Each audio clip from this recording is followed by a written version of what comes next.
Crime हो या राजनीति, चुनाव हो या आयोजन, अब हर मुद्दों पर खुलकर होगी चर्चा एक खास शख्सियत के साथ। देखना ना भूलें हमारा कार्यक्रम एक खास मुलाकात। ख़ास मुलाकात में आपका स्वागत है। मैं हूं कुर्बान अली और आज हमारे साथ इस ख़ास मुलाकात में ख़ास मेहमान हैं सलाम आयरन सिंह। आप मणिपुर विश्वविद्यालय में इतिहास विभाग की अध्यक्ष हैं। बहुत बहुत स्वागत है सलाम आपका हमारे इस कार्यक्रम में। ये जो पूर्वोत्तर के राज्य हैं जिन्हें हम लोग 7 सिस्टर्स या 8 सिस्टर्स भी कहते हैं, अगर सिक्किम को भी शामिल कर लिया जाए, तो ये एक भारत की अलग पहचान बनाता है। और जाहिर है कि हालांकि आबादी के लिहाज से ये क्षेत्र थोड़ा छोटा है, 35 मिलियन लोगों की आबादी है, लेकिन फिर भी 350 से ज़्यादा समुदाय यहाँ रहते हैं। आपकी जो समझ है पूर्वोत्तर के बारे में ज़रा वो हमसे शेयर करें। नॉर्थ ईस्ट के विचार में जो लोग हम लोग बोलता मेनलैंड इंडिया में रहते हैं उसको ज़्यादा जानकारी नहीं है मणिपुर या कोई भी नॉर्थ ईस्टर्न स्टेट्स का। अब जो सब लोग जो नॉर्थ ईस्टर्न स्टेट्स में रहते हैं वो तो मंगोलॉइड स्टॉक के हैं, एक्सेप्ट फॉर खासीज, वो तो ऑस्ट्रोलॉइड स्टॉक के हैं। तो उसका कल्चर, उसका way of life, socio economic structures, ownership patterns वो ज़्यादा डिसिमिलर है दूसरे जगह भारत के कंपैरेटिव से। और वहाँ जाने से पहले तो सब भाषा तो बिल्कुल दूसरा है, उसको समय लगता उसको समझने के लिए। वैसे जैसे वो way of life, of conditions of life, उसको अडेप्शन करने के लिए में भी काफ़ी समय लगता है क्योंकि उसका बिल्कुल दूसरा तरीका है life patterns and life conditions. अगर बात करें हम मणिपुर की, जहाँ से आप आती हैं, और आप मणिपुर वो इलाका है जो म्यांमार की सीमा से मिलता है और जाहिर है कि बहुत ही महत्वपूर्ण राज्य है सामरिक दृष्टि से भी, सांस्कृतिक दृष्टि से भी। तो किस तरह की कला और संस्कृति मणिपुर में पाई जाती है? अब मणिपुर का इतिहास, रिटन इतिहास तो 33 AD में शुरू होता है, जब पखाम्बा मणिपुर का पहले राजा बना था। अब 1891 में एंग्लो मणिपुर वॉर हुआ था। उस समय ब्रिटिश कॉलोनियलिज्म वहाँ पर मौजूद हो गया था। अब 1947 में जब इंडिया इंडिपेंडेंस पाया था तो मणिपुर पहले उस ब्रिटिश के आने के पहले तो इंडिपेंडेंट स्टेट किंगडम था। तो 1947 में मणिपुर भी इंडिपेंडेंट बन गया था और 1948 में पहले इलेक्शन हुआ था मणिपुर में और मणिपुर अपना चीफ मिनिस्टर को इलेक्ट किया था और वो तो हमारा पति का अंकल था, वो महाराज कुमार प्रियापत्रा सिंह था। अब मणिपुर जब 1949 में मणिपुर का मर्जर इंडिया से हुआ था। अब विचार है और पब्लिक ओपिनियन है मणिपुर में कि ये मर्जर ड्यूरेस के नीचे ये हुआ था और पॉसिबली मणिपुर इंडियन यूनियन में मर्ज हो गया था। और डिस्पाइट मणिपुर का एंशिएंट सिविलाइजेशन, मणिपुर को स्टेट का स्टेटस नहीं दिया गया था। वो it was under commissioner station in Assam.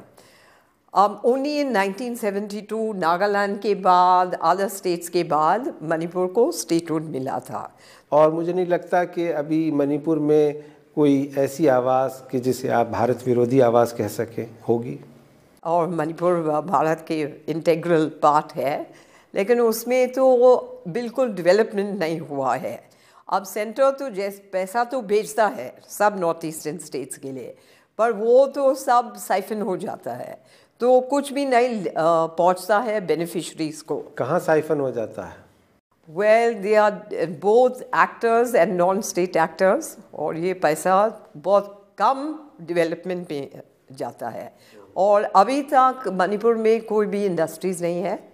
It has a agrarian economy, population तो बढ़ गया है, ये agrarian economy can not sustain the population, employment opportunities high नहीं, तो जवान लोग के लिए कुछ अपॉर्चुनिटीज़ नहीं होने से तो वो उसका अट्रैक्शन होता है नॉन स्टेट एक्टर्स बनने के लिए, या because drugs come in very freely into Manipur, there is a high concentration of drug users. लेकिन साथ ही मणिपुर की एक दूसरी तस्वीर भी है कि वहाँ लिटरेसी रेट बहुत ज़्यादा है, काफ़ी पढ़े लिखे लोग हैं और वो पूरे देश भर में जा रहे हैं वहाँ पढ़ने के लिए भी और नौकरी के लिए भी। तो ये जो ट्रेंड है इसको आप किस तरह से देखती हैं? आजकल because the joint family system जो मणिपुर का ट्रेडिशन था अब तो वो चला गया। अब आजकल तो न्यूक्लियर फैमिलीज़ है और न्यूक्लियर फैमिलीज़ में दोनों माँ बाप सैलरीड है या काम कर रहा है तो उसको टाइम नहीं है बच्चों को लिए, और जब सैलरी में हाइक है तो सबका विचार है कि बच्चों को बाहर भेज दीजिए फॉर एजुकेशन। अब वंस बाहर गया तो उन लोग को वापस नहीं आने का इच्छा है क्योंकि अपॉर्चुनिटीज़ भी नहीं है किसी से। जैसे हमारा डॉटर तो वो भी लंदन में पढ़ी, अब जो फील्ड उसमें पढ़ाई की है उसका कोई भी अपॉर्चुनिटीज़ मणिपुर में नहीं है, तो उसको एम्प्लॉयमेंट तो वहाँ नहीं हो सकता है, तो बाहर तो उसको जाने पड़ेगा।